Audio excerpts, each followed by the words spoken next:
Assalamualaikum warahmatullahi wabarakatuh. Kembali lagi dengan saya di channel Babat Nusantara. Kali ini saya akan membawakan cerita tentang Puri Pemecutan. Sejarah Pemecutan. Puri Agung Pemecutan yang lama dibangun pada tahun 1686 pada abad ke-16 dan berlokasi di Jalan Tamrin di sebelah barat Puri Agung Pemecutan yang sekarang, dengan batas-batas sebagai berikut: Jalan Selatan, Jalan Gunung Batur; Jalan Barat, Jalan Gunung Merapi; dan Jalan Utara, Jalan Gunung Semeru. Membentang dari Hotel Intan Sari sampai pertokoan Lokitasari Wisata. Puri Agung berbahan dasar bangunan batu merah bercampur dengan batu paras dan beratap ijo. Tembok puri setinggi 3,5 meter, tebalnya mencapai 50 cm, mempunyai kesan kokoh dan dibencinga di ujung selatan. Berdiri Balai Kulkul yang keberadaannya masih utuh hingga saat ini, karena tidak ikut terbakar pada waktu peristiwa Puputan Badung pada tahun 1906 Masehi. Luas areal Puri secara keseluruhan di pusatnya saja panjang 250 meter, lebar 175 meter, atau seluas kurang lebih 4,2 hektar, belum termasuk perluasan ke barat, ke utara, ke timur, dan ke selatan Puri Tanjung Pemecutan. Perluasan tersebut sebagai tempat tinggal putra-putra kerajaan. Di sebelah barat Puri terdapat gudang senjata bedil dan meriam, sehingga tempat tersebut dinamakan Pemedilan. Di sebelah timur Puri berdiri Jero Ukiran dan Jero Kanginan yang sekarang menjadi Puri Agung Pemecutan yang baru. Wilayah kekuasaan Puri Agung Pemecutan. Batas wilayah utara, Desa Lemintang. Batas wilayah selatan, Desa Plasekuta. Batas wilayah timur, Desa Sumerta. Dan batas wilayah barat, sebelah timur Tukatmati. Berdasarkan keterangan yang diperoleh dari peneliti Belanda tentang kerajaan-kerajaan yang ada di wilayah Badung, diperoleh keterangan bahwa ada 4 pusat kekuasaan di Badung, yaitu 1. Puri Tegal, Arya Tegeh Kuri putra Arya Kenceng. 2. Puri Agung Gelogor. 3. Puri Agung Alang Badung Suci atau Peken Badung, keturunan Kiai Anglurah Jambe Merik. Dan yang terakhir Puri Agung Pemecutan. Dari keempat nama tersebut, Puri Pemecutan paling akhir berdirinya. Namun dalam perkembangannya, Puri Pemecutan kemudian muncul sebagai pemegang kekuasaan di seluruh wilayah Badung dan menurunkan raja-raja di wilayah Badung. Pemerintahan setelah ekspedisi Majapahit di Bali. Sejarah keberadaan Puri Agung Pemecutan berkaitan dengan ekspedisi Majapahit ke Bali tahun Saka 1256 atau 1334 Masehi untuk menaklukkan kerajaan Bedulu di bawah pimpinan Panglima Arya Damar atau Aditya Warman. Dalam lontar Purana Bali Dwipa dinyatakan bahwa Arya Kenceng adalah anak dari Arya Damar, sebab Arya Damar ketika menyerang Bali bukan pemuda lagi. Diperkirakan usia beliau pada waktu itu 45 tahun. Hal yang sama juga dinyatakan dalam kitab Usana Jawa yang mengatakan Arya Damar Kenceng Prasira-sira, yang artinya dalam diri Arya Kenceng terdapat darah daging Arya Damar. Dan hal ini hanya dimungkinkan kalau Arya Kenceng adalah anak kandung Arya Damar yang berhak menerima kedudukan di dalam pemerintahan dalam Ketut Sri Kresna Kepakisan sebagai ahli waris Arya Damar. Pemerintahan Arya Kenceng atau Anglurah Tabanan I atau Raja Tabanan I.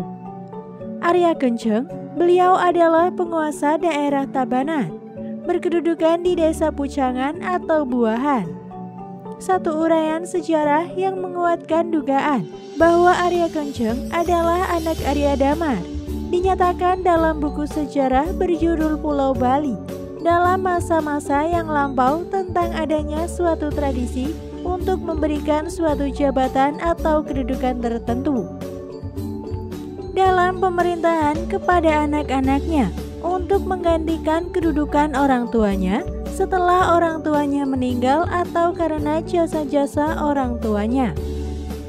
Pada masa pemerintahan dalam Ketut Ngelesir di Gelgel tahun 1380 hingga 1460, yang menjadi menteri-menteri adalah anak-anak dari para Arya yang datang ke Bali pada ekspedisi Majapahit untuk menggantikan kedudukan orang tuanya.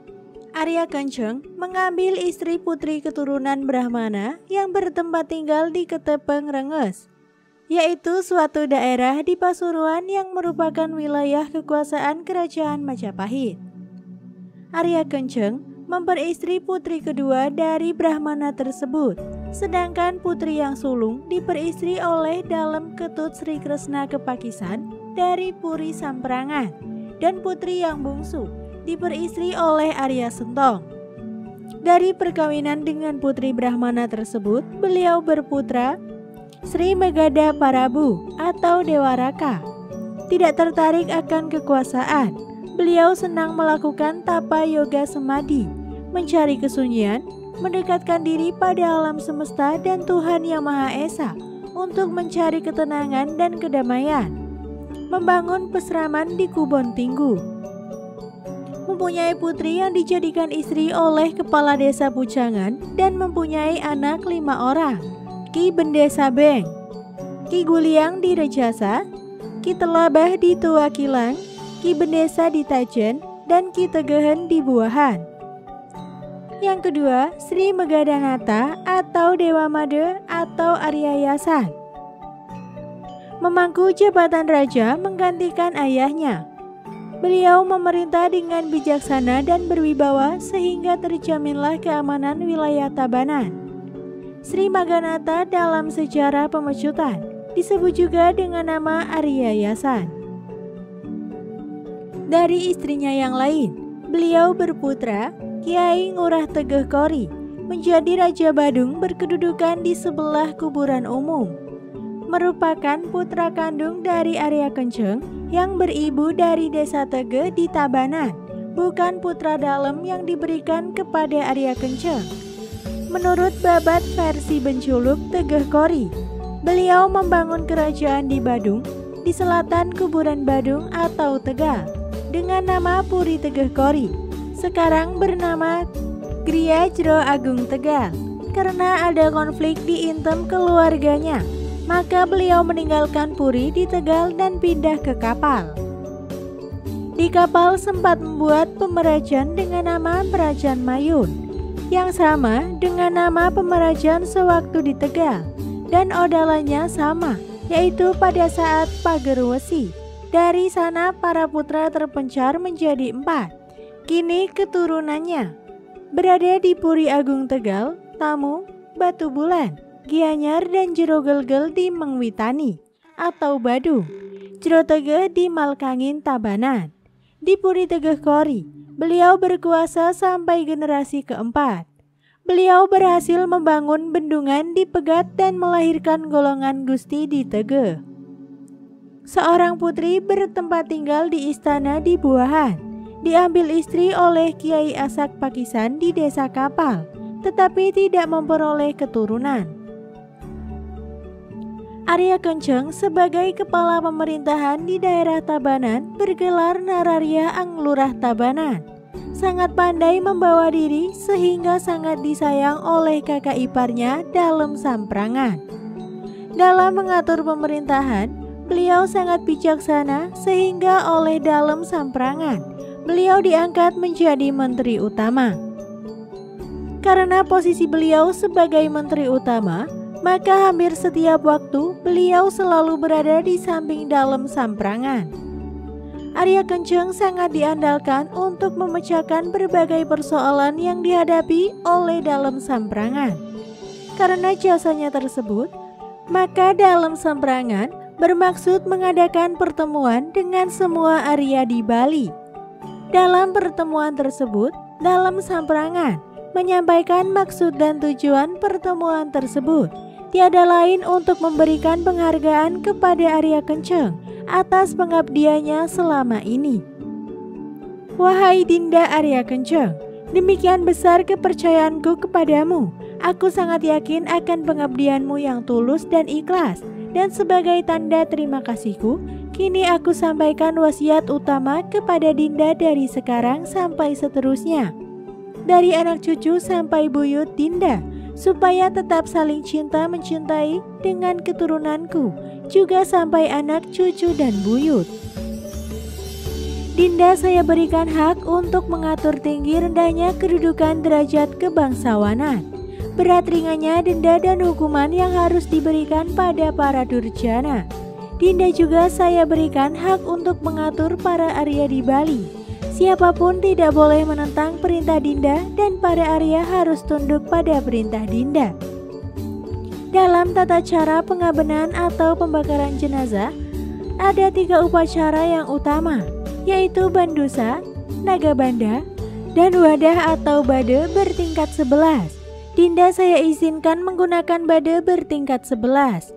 Selain dari itu, sebanyak-banyaknya upacara, Adinda berhak memakainya, sebab Dinda adalah keturunan kesatria, bagaikan para dewata, di bawah pengaturan Hyang Pramesti Guru.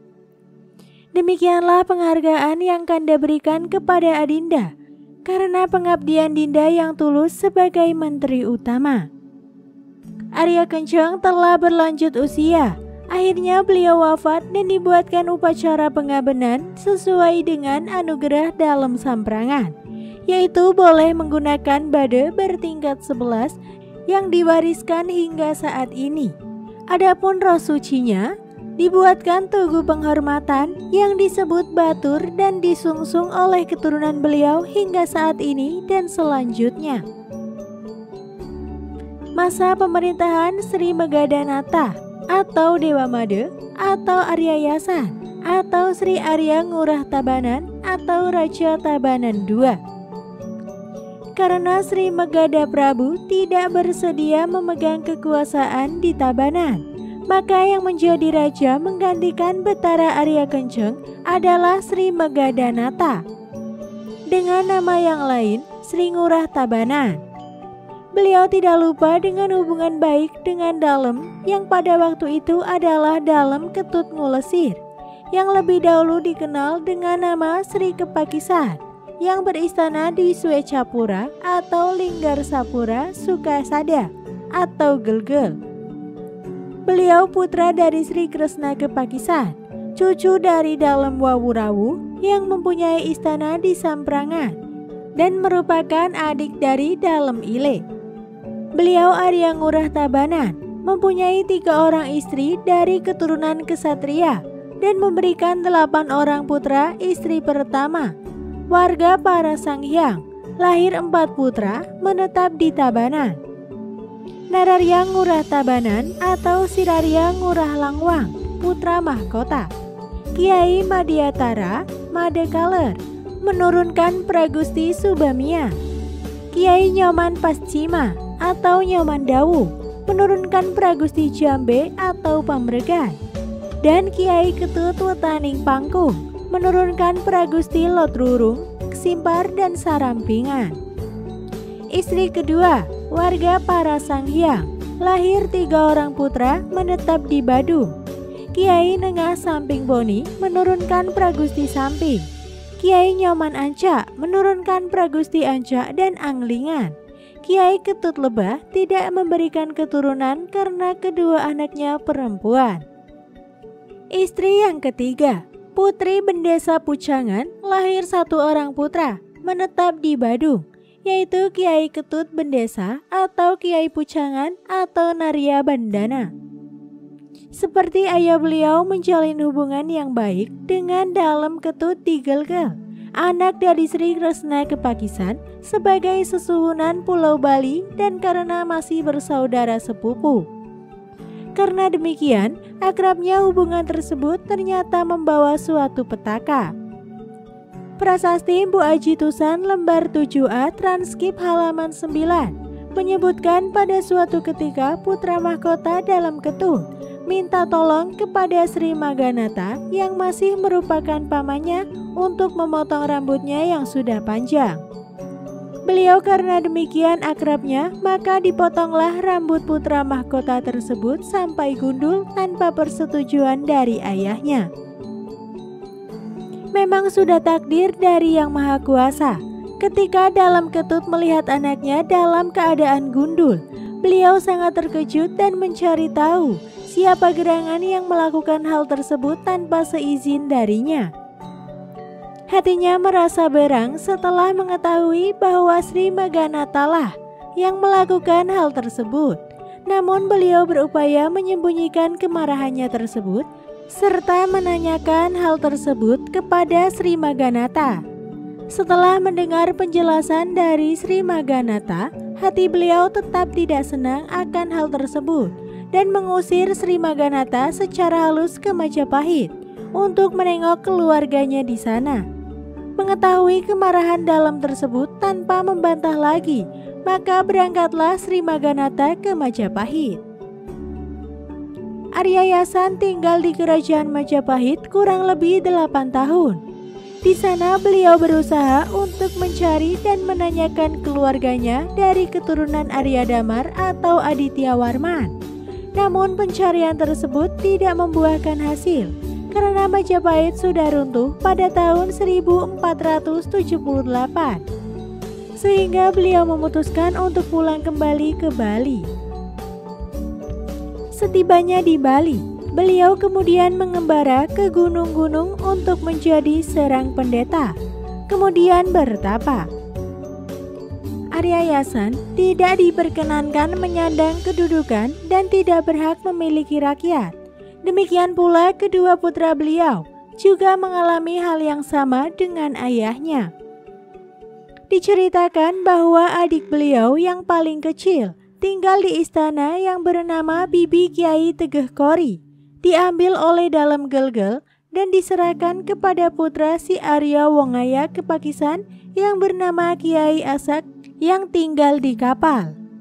Mengetahui adiknya diambil oleh Dalem, beliau marah terhadap Dalem, lalu mengundurkan diri dan menyerahkan kekuasaan pada putranya Sri Arya Longwan atau Sri Arya Ngurah Tabanan sebagai Raja Tabanan III.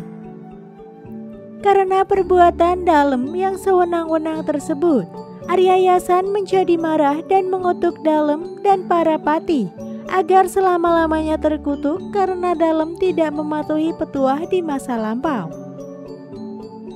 Akibat kutukan tersebut, Dalem mendapat serangan burung gagak yang senantiasa mengusik hidangan Dalem sehingga beliau menjadi sangat kesal. Beliau Arya Yasan atau Sri Maghanatha kemudian menjalani kehidupan suci serta membuat peseraman yang dilengkapi tetamanan dan telaga di daerah Kebon Tinggu yang terletak di barat daya dari Istana Pujangan. Peseraman tersebut sekarang sudah menjadi sebuah pura besar yang dinamakan Pura Mentinggu, Tabanan yang sekarang disungsung oleh rakyat Tabanan dan Badung.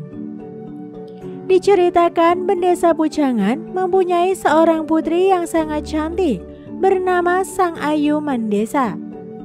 Diberikan tugas oleh Bendesa Pujangan untuk melayani kebutuhan sehari-hari Arya Yasan atau Sri Maghanatha, sehingga lama-kelamaan tumbuh benih-benih cinta kasih di antara keduanya yang dilanjutkan dengan upacara perkawinan. Dari perkawinan tersebut, lahir seorang putra yang diberi nama Kiai Ketut Bendesa atau Kiai Pujangan. Beliau menerima pusaka demon dan pahleng, yaitu supit atau tulup tanpa lubang.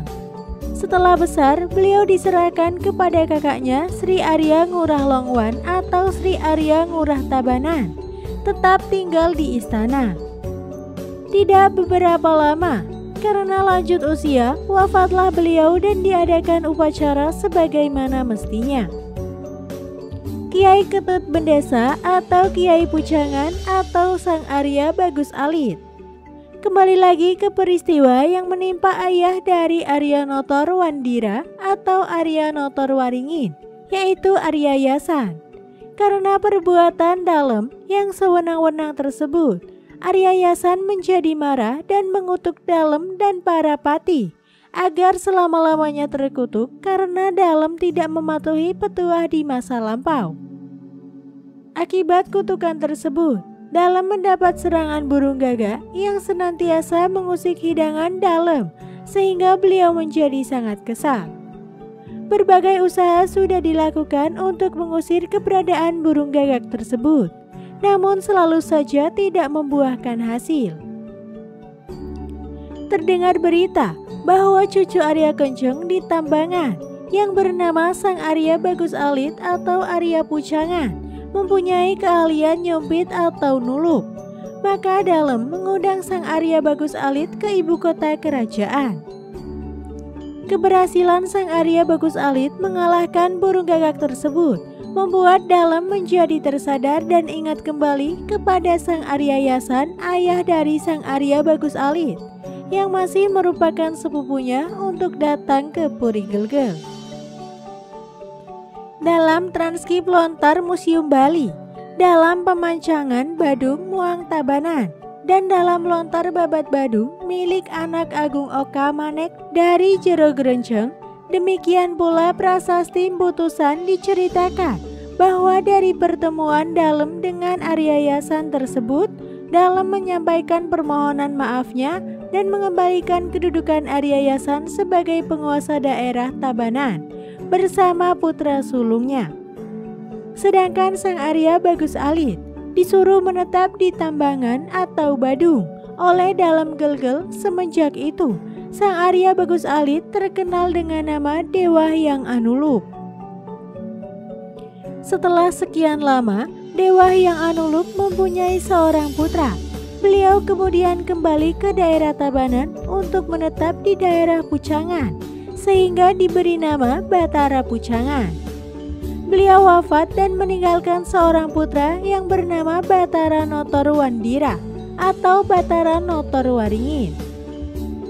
3 orang saudara dari Kiai Pucangan Tabanan, yaitu Kiai Samping Boni, Kiai Nyoman Batan Anca, Kiai Ketut Labah, atas perintah Dalem agar menetap di Badung sebagai pendamping Raja Badung. Sang Arya Ketut Notorwandira atau Arya Notorwaringin. Setelah dewasa, Kiai Ketut Bendesa atau Kiai Pucangan meninggalkan peseraman dan mengabdi ke Puri Tabanan, yaitu Nararya Ngurah Tabanan atau Sirarya Ngulah Langwang, yang diangkat menjadi Raja Tabanan ketiga. Di Puri Tabanan, beliau tidak diberikan kedudukan yang wajar. Beliau hanya diberi tugas sebagai tukang kurung ayam istana. Begitupun untuk tempat tinggal beliau, tidak diberikan tempat tinggal di Puri, sehingga pada malam hari beliau tidur di rumah-rumah penduduk, pasar, ataupun balai banjar. Pada suatu malam, rakyat Tabanan dibuat kaget karena melihat adanya cahaya yang terang benderang. Namun setelah didekati, ternyata berasal dari cahaya ubun kepala Sang Arya Ketut Notorwandira yang sedang tidur. Berita tersebut akhirnya terdengar oleh Raja Tabanan. Dalam hati beliau sangat murung mendengar kesaktian Sang Arya Ketut Notorwandira dan khawatir sewaktu-waktu akan merebut tahta kerajaan Tabanan. Maka dicarilah jalan untuk menyingkirkan beliau. Di Bencingah Puri Tabanan tumbuh pohon beringin yang sangat besar dan sangat angker, di mana sebelumnya 10 orang yang diberi tugas untuk memotong pohon beringin tersebut telah tewas dalam menjalankan tugasnya. Timbullah muslihat dari Raja Tabanan bahwa untuk melaksanakan tugas berat tersebut akan diserahkan kepada Sang Arya Ketut Notorwandira. Maka dipanggillah adiknya untuk menghadap dan meminta kesanggupan adiknya untuk melaksanakan tugas tersebut. Arya Ketut Wandira menerima tugas tersebut dan minta waktu beberapa hari untuk mempersiapkan segala sesuatunya. Maka sebelum melaksanakan tugas tersebut, beliau kemudian ngaturang pakeling di tempat tersebut dan selanjutnya bertapa semedi di Pura Batu Karu Tabanan, memohon keselamatan kepada Ida Sang Hyang Widiwasa. Karena ketekunannya, oleh Betara di Pura Batu Karu, beliau mendapat anugerah senjata sakti berupa kabak yang bernama Icekle. Maka pagi-pagi sekali, Arya Ketut Notorwandira sudah berada di Bencingah Puri Tabanan untuk memulai melaksanakan tugas memotong pohon beringin tersebut. Beliau naik sampai ke puncak pohon beringin dan mulai memotong dahan-dahan pohon tersebut satu persatu, sampai yang tersisa hanya batangnya saja. Di atas pohon tersebut, Arya Ketut Notorwandira bertolak pinggang dan menari-nari. Rakyat Tabanan beserta raja sangat heran sekaligus kagum atas kesaktian Arya Ketut Notorwandira, sehingga mulai saat itu Arya Ketut Notorwandira diberi gelar Arya Notorwaringin oleh Raja Tabanan karena keberhasilannya memotong pohon beringin yang angker tersebut. Setelah dewasa, Arya Notorwandira atau Arya Notorwaringin mengambil istri dari desa buahan yaitu Ni Gusti Ayu Pucangan dan berputra 2 orang yaitu Kiai Gede Raka dan Kiai Gede Rai yang membuat puri di Kerambitan. Kiai Gede Raka atau Kiai Bebet atau Kiai Jambe Pole atau Kiai Ngurah Papa. Kiai Gede Raka atau Kiai Bebet mempunyai 2 orang istri. Istri pertama dari buahan mempunyai seorang putra bernama Kiai Jambe, sedangkan istri kedua dari Tambak Bayu lahir seorang putra bernama Kiai Tumbak Bayu. Kiai Gede Raka atau Kiai Bebet sangat senang bertapa. Beliau ingin mendapatkan kesucian dan kewibawaan sebagai seorang raja. Kiai Bebet kemudian pergi secara diam-diam pada waktu malam hari dari Puri Tabanan. Berjalan terlunta-lunta sehingga sampailah beliau di Gunung Giri, di baratan yang bernama Gunung Batu Karu. Beliau kemudian memusatkan pikiran dan bersemedi untuk memohon berkah. Di sana beliau memperoleh petunjuk agar melanjutkan perjalanan ke Gunung Batur untuk menghadap Batari Danu untuk memohon kejayaan. Lama beliau terlunta-lunta dalam perjalanan sampai akhirnya tibalah beliau di daerah Pura Panarajon. Di sanalah beliau kemudian memusatkan pikiran bersemedi, mohon petunjuk dari Yang Maha Kuasa. Di sana beliau mendapat petunjuk Sang Hyang Panarajon untuk melanjutkan perjalanan ke puncak Gunung Batur. Di pura tersebut, beliau bertemu dengan seorang anak kecil hitam kulitnya, gigi putih di Pura Tambiak. Kiai Gede Raka atau Kiai Bebet kemudian memberi nama itu Ki Tambiak Tudelaga atau Ki Andagala. Tudelaga adalah namanya yang pertama. Setelah mendapat petunjuk tersebut, Kiai Bebet melanjutkan perjalanan ke Gunung Batur dengan diiringi oleh Andagala dari keturunan Tambiak. Sampai di puncak Gunung Batur, kembali beliau bersemedi dan keluarlah Batari Danu yang akan mengabulkan apa yang menjadi keinginan Kiai Bebet. Namun sebelumnya, Batari Danu minta kepada Kiai Bebet untuk menggendongnya ke tengah danau.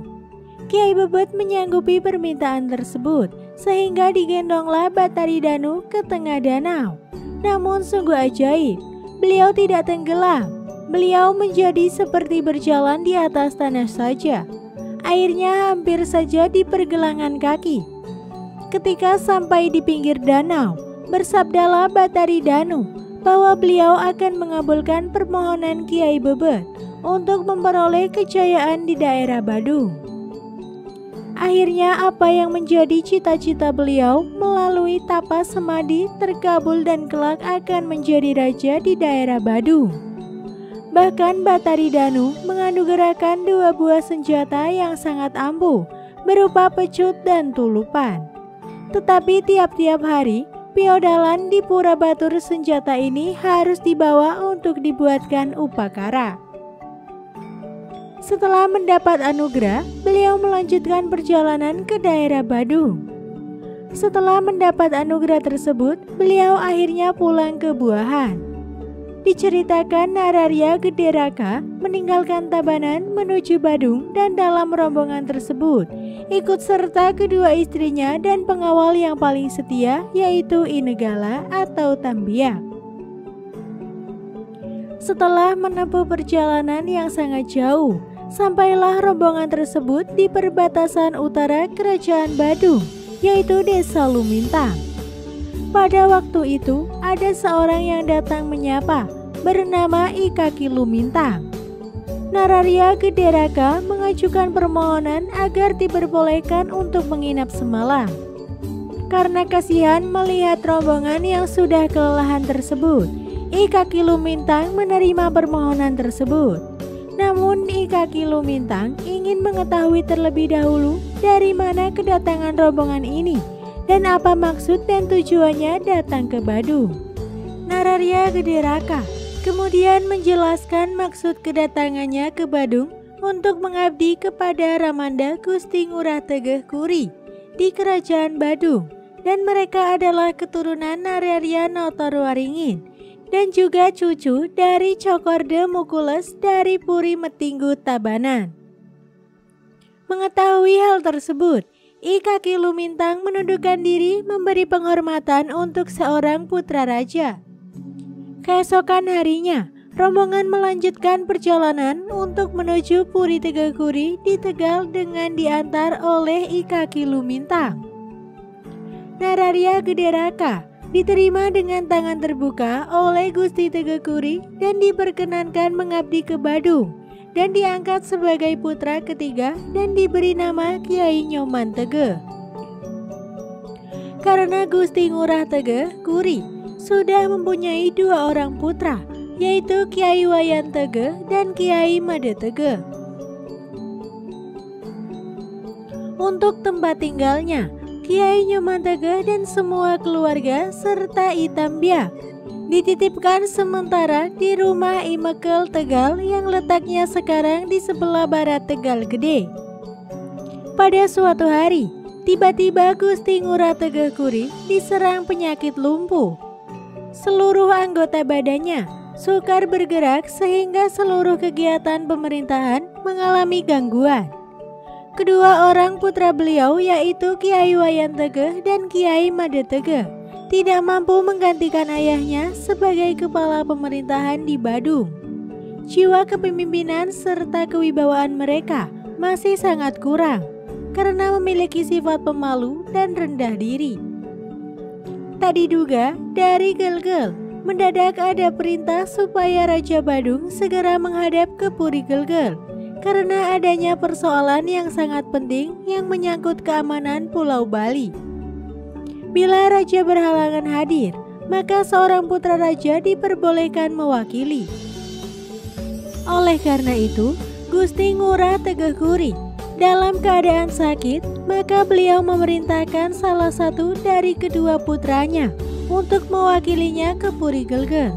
Namun kedua putranya menolak dengan alasan belum memiliki cukup pengalaman untuk melaksanakan tugas tersebut. Mendengar hal itu, Gusti Ngurah Tegeh Kuri menjadi sangat murung memikirkannya bagaimana nantinya kerajaan Badung di kemudian hari tanpa dirinya. Dalam renungannya, timbul pikiran beliau untuk mengutus Kiai Nyoman Tegeh sebagai wakil kerajaan Badung untuk menghadap ke Puri Gelgel. Segera Kiai Nyoman Tegeh dipanggil untuk menghadap dan setelah dijelaskan, Kiai Nyoman Tegeh menerima dengan senang hati tugas yang diberikan kepadanya dan berjanji bahwa tugas tersebut akan dilaksanakan dengan penuh tanggung jawab.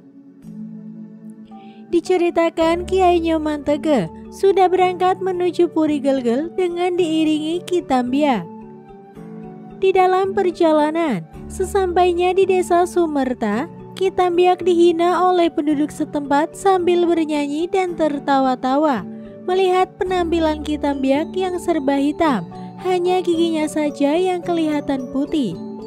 Mendengar penghinaan tersebut, Ki Tambiak menjadi sangat marah. Ia mengamuk bagaikan benteng kedaton, memukul dan menendang ke kanan dan ke kiri. Akhirnya kentongan dibunyikan oleh penduduk desa Sumerta yang menandakan bahwa ada orang yang mengamuk. Raja Sumerta, Gusti Pasek Sumerta, keluar dari purinya untuk menghadapi Ki Tambiak. Perkelahian terjadi dengan serunya, namun akhirnya Gusti Pasek Sumerta tidak mampu menandingi Ki Tambiak, sehingga beliau menyatakan menyerah dan tunduk kepada kerajaan Badung. Mulai saat itu, Desa Sumerta menjadi daerah kekuasaan kerajaan Badung. Setelah peristiwa tersebut, Kiai Nyoman Tegeh kemudian melanjutkan perjalanan ke Puri Gelgel, dan sesampainya beliau di sana langsung menghadap Ida Dalem Waturenggong di Balai Penangkilan. Kiai Nyoman Tegeh diterima dengan baik oleh Ida Dalem Waturenggong dan Dalem menanyakan perihal keamanan di kerajaan Badung, perbaikan pura-pura dan hal yang lainnya, yang kesemuanya dijawab dengan baik sehingga memuaskan hati Dalem Waturenggong. Karena sikapnya yang santun serta mempunyai wawasan yang luas tentang ilmu pemerintahan, Kiai Nyoman Tegeh dapat menarik simpati dari Dalem Waturenggong, sehingga beliau diminta lebih lama tinggal di Puri Gelgel mendampingi Dalem Waturenggong. Karena mempunyai kesan yang baik kepada Kiai Nyoman Tegeh, maka Dalem Waturenggong memberikan anugerah untuk bersama-sama Gusti Ngurah Tegeh menjalankan pemerintahan di wilayah Badung. Karena mengingat kondisi kesehatan Gusti Ngurah Tegeh yang tidak memungkinkan menjalankan pemerintahan kembali. Setelah beberapa bulan lamanya, Kiai Nyoman Tegeh tinggal di Puri Gelgel, maka beliau pamit pulang kembali ke Badung. Singkat cerita, sesampainya di Badung, Kiai Nyoman Tegeh menghadap Gusti Ngurah Tegeh Kuri untuk melaporkan hasil pertemuannya dengan Dalem Waturenggong dan menyampaikan titipan surat dari Ida Dalem Waturenggong untuk Gusti Ngurah Tegeh Kuri. Dalam surat itu, Dalem menyampaikan rasa puasnya kepada Kiai Nyoman Tegeh sebagai utusan dari kerajaan Badung yang mempunyai wawasan yang luas tentang ilmu pemerintahan sehingga sangat menawan hati Dalem Waturenggong. Kemudian mengingat kondisi kesehatan Gusti Ngurah Tegeh Kuri sebagai kepala pemerintahan di Badung mengalami suatu hambatan, maka untuk melaksanakan tugas-tugas pemerintahan di wilayah Badung agar diberikan kepada Kiai Nyoman Tegeh. Perang tanding dengan Kiai Plasa. Pada saat bertahta, Kiai Nyoman Tegeh pernah dikirim bertempur oleh Dalem bersama Kiai Ngurah Telabah di Kuta dan Kiai Ngurah Tabanan menyerang I Kebomundar di Sasak. Kiai Telabah melarikan diri karena dikalahkan oleh Kebomundar, kemudian digantikan oleh Kiai Anglurah Tabanan dan Badung, hingga Ki Kebomundar takut dan takluk. Dalem menghukum Kiai Telabah dengan menyerahkan rakyat kekuasaannya kepada Raja Badung.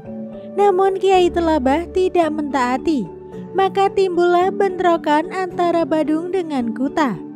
Seorang utusan melaporkan bahwa Kiai Wayan Tegeh, putra tertua Gusti Ngurah Tegeh Kuri, terlibat perkelahian dengan Kiai Plasa di Mergaya Aban Timbul. Perkelahian tersebut sudah sejak dari tadi pagi. Karena sama-sama kebal dan sakti, maka tidak seorang pun keluar sebagai pemenang. Akhirnya perkelahian dihentikan karena hari sudah menjelang malam. Kiai Nyoman Tegeh memberikan nasihat kepada kakaknya Kiai Wayan Tegeh Kuri. Bila besok kembali berhadapan dengan Kiai Plasa, maka Kiai Wayan Tegeh jangan sekali-kali mandi di Sungai Kuta, sebab air sungai tersebut dapat menghilangkan kekebalan. Dan sesuai dengan yang sudah dijanjikan, esok harinya perang tanding kembali dimulai. Kiai Plasa nampak dibantu oleh Kiai Petiles dari Pekambingan. perang tanding menjadi tidak seimbang 1-2, sehingga menyebabkan Kyai Wayan Tegeh kehabisan nafas dan dihinggapi rasa haus yang tak tertahankan. Beliau kemudian terjun ke Sungai Kuta, membasahi tubuhnya untuk menghilangkan rasa lelah dan haus. Beliau lupa akan pesan adiknya yang melarangnya untuk mandi di Sungai Kuta selama perang tanding berlangsung. Setelah matahari condong ke barat, perang tanding dimulai lagi dengan serunya. Kedua belah pihak berusaha saling menjatuhkan lawannya. Tiba-tiba dalam satu kesempatan, Kyai Plaza berhasil mengunus keris langsung ke perut Kyai Wayan Tegeh. Karena sudah hilang kekebalannya, maka keris tersebut langsung menancap di perut Kyai Wayan Tegeh, sehingga beliau terpelanting dan mengembuskan nafasnya yang terakhir. Perang tanding dihentikan dan kemenangan berada di pihak Raja Plaza. Berita kematian Kyai Wayan Tegeh menimbulkan kemarahan dari Kyai Nyoman Tegeh dan berjanji akan menuntut balas atas kematian kakaknya. Kyai Nyoman Tegeh kemudian mengambil keris sakti untuk menandingi Kyai Plaza. Singkat cerita, di tengah jalan beliau dihadang oleh Kyai Plaza dan Kyai Petiles yang sudah siap berperang dengan keris terhunus. Kyai Nyoman Tegeh menghadapi kedua musuhnya dengan tenang dan waspada. Pergulatan dimulai saling tindih dan tusuk untuk mengadu kekebalan. Dan pada suatu kesempatan yang baik, Kyai Nyoman Tegeh berhasil menusuk perut Kyai Plaza sehingga mengembuskan nafasnya yang terakhir. Kyai Petiles kemudian ganti menghadapi Kyai Nyoman Tegeh. Namun seperti Kyai Plaza yang telah tewas, nasib Kyai Petiles pun sama. Dadanya tertikam oleh keris Kyai Nyoman Tegeh sehingga terkapar tak berdaya. Namun sebelum Kyai Petiles mengembuskan nafasnya yang terakhir, beliau menyatakan tunduk kepada Kerajaan Badung dan semua daerah diserahkan kepada Kerajaan Badung. Karena kekalahan tersebut, maka semua keluarga Kyai Petiles diturunkan bangsanya menjadi rakyat biasa. Setelah kekalahan Kyai Petiles, maka seluruh rakyatnya menyatakan tunduk kepada Kerajaan Badung.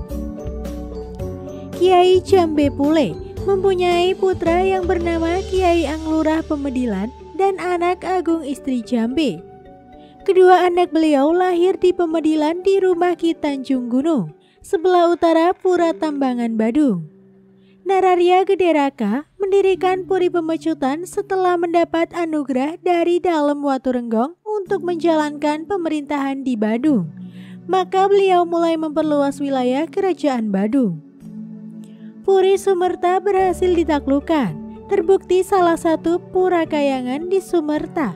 Setiap hari Purnama Kedasa selalu datang hadir ke Pura Tambangan Badung sebagai prasanak Pura Kerajaan Badung.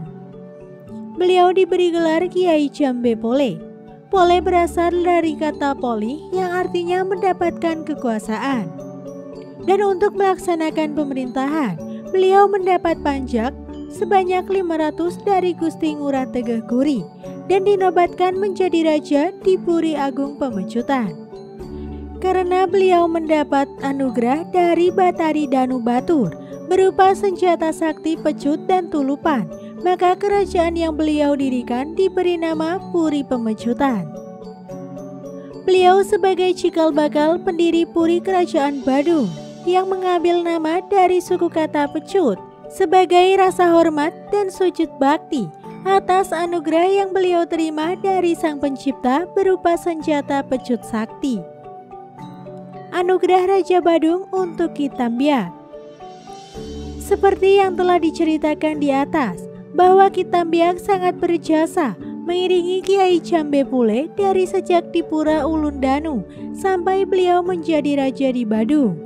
Maka untuk membalas budi kepada Ki Tambiak atau Ki Handagala, maka Raja Badung mengeluarkan amanat bahwa Ki Tambiak dan keturunannya tidak boleh dihukum mati sebesar apapun kesalahannya. Dan amanat ini berlaku seterusnya bagi raja selanjutnya yang berkuasa di wilayah Badung. Arti lambang pemecutan.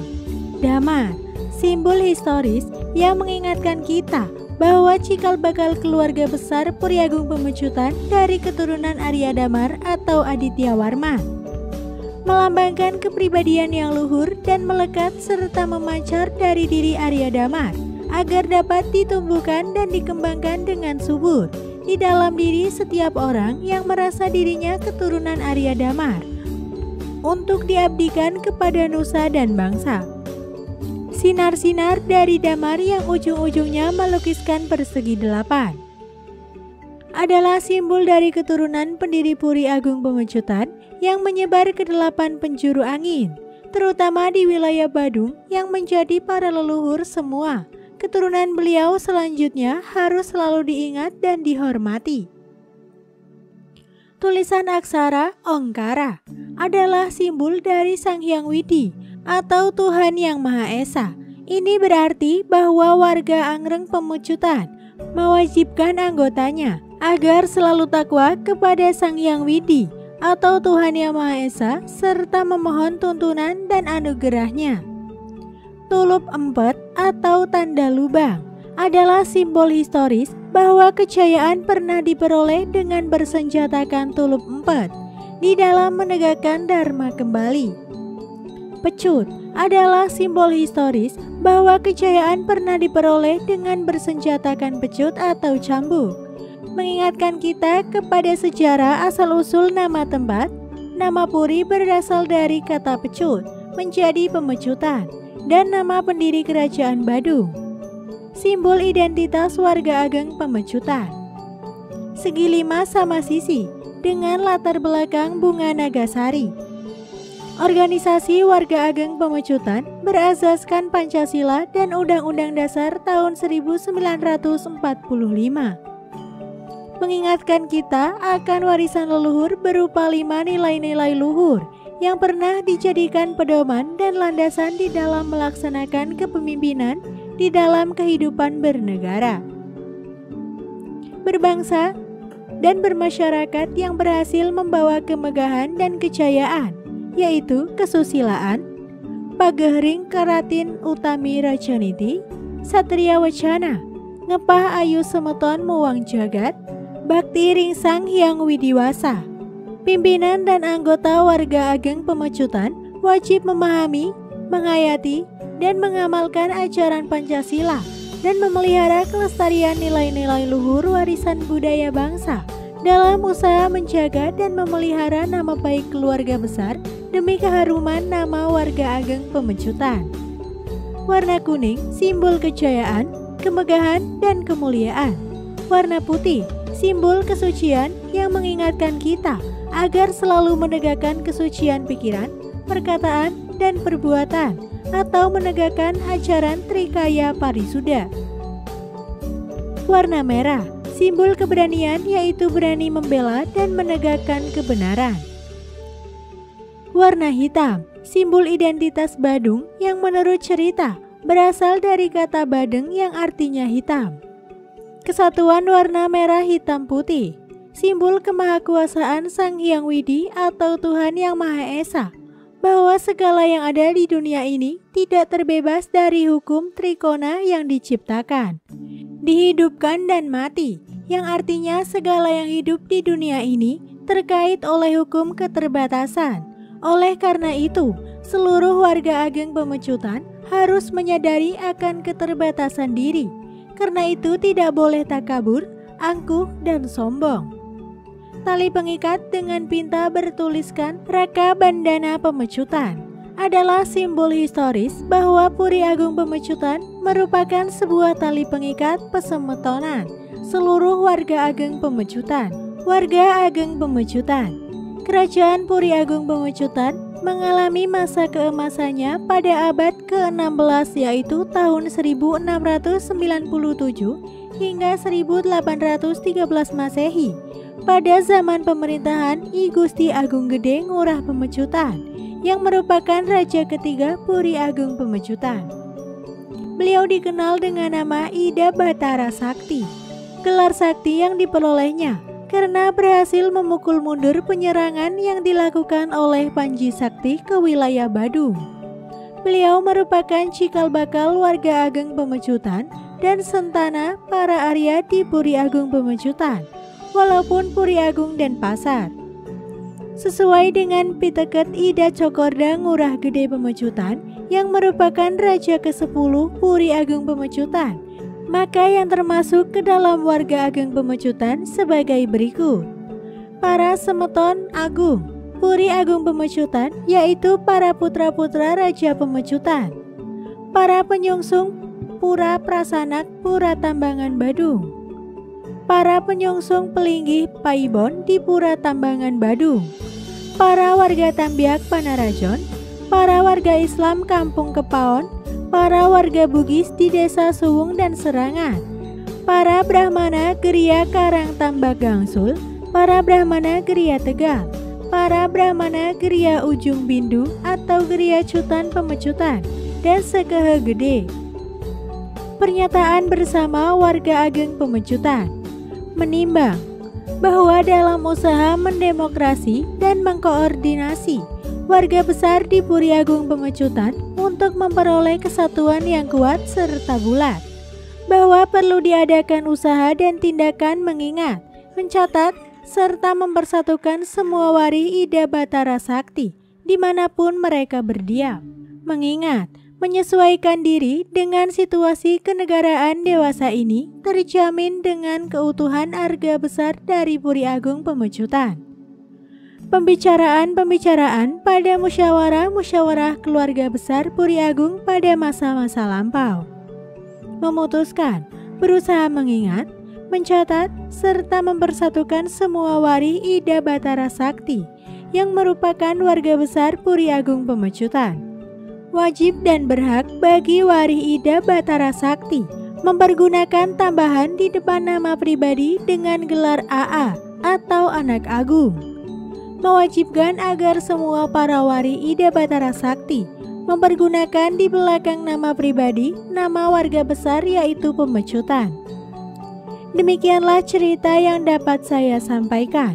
Kurang lebihnya mohon maaf. Tetap dukung channel kami dengan cara klik like, komen, dan subscribe. Wassalamualaikum warahmatullahi wabarakatuh.